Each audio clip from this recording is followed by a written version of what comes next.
شروع اللہ کا نام لے کر جو بڑا مہربان نہایت رحم والا ہے۔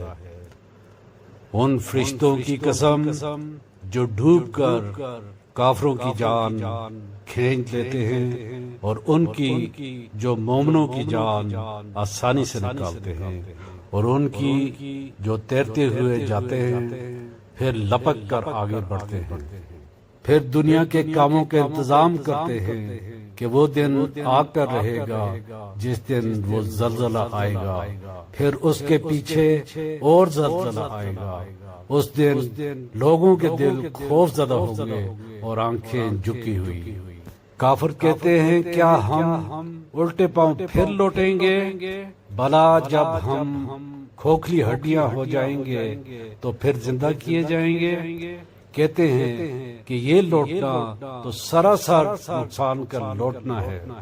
بھلا تم کو موسیٰ کی حکایت پہنچی ہے جب ان کے پروردگار نے ان کو پاک میدان یعنی توا میں پکارا اور حکم دیا کہ فرعون کے پاس جاؤ، وہ سرکش ہو رہا ہے، پھر اس سے کہو کہ کیا تو چاہتا ہے کہ پاک ہو جائے اور میں تجھے تیرے پروردگار کا راستہ بتاؤں تاکہ تجھ کو خوف پیدا ہو۔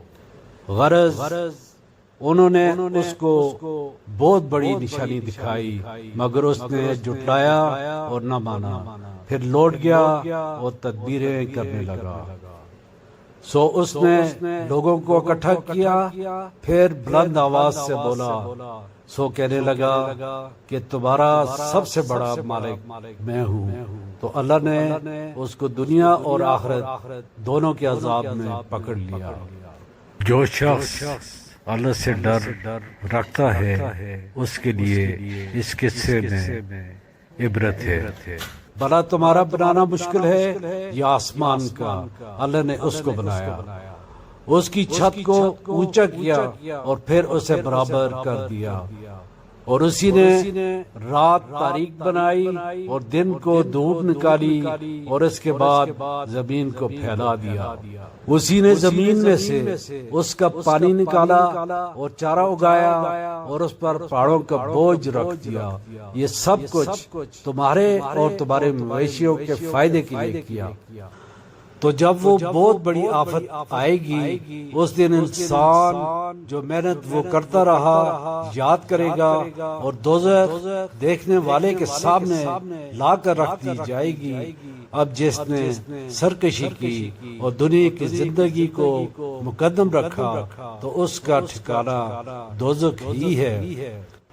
اور جو اپنے پروردگار کے سامنے کھڑا ہونے سے ڈرتا اور نفس کو بیجا خواہشوں سے روکتا رہا تو اس کا ٹھکانہ بہشت ہی ہے۔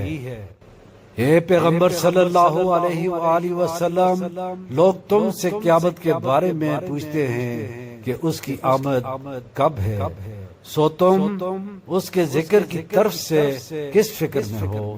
اس کا منتہا یعنی واقع ہونے کا وقت تمہارے پروردگار ہی کو معلوم ہے۔ جو شخص اس سے ڈر رکھتا ہے تم تو اسی کو ڈر سنانے والے ہو۔ جب وہ اس کو دیکھیں گے تو ایسا خیال کریں گے کہ گویا دنیا میں صرف ایک شام یا صبح ہے۔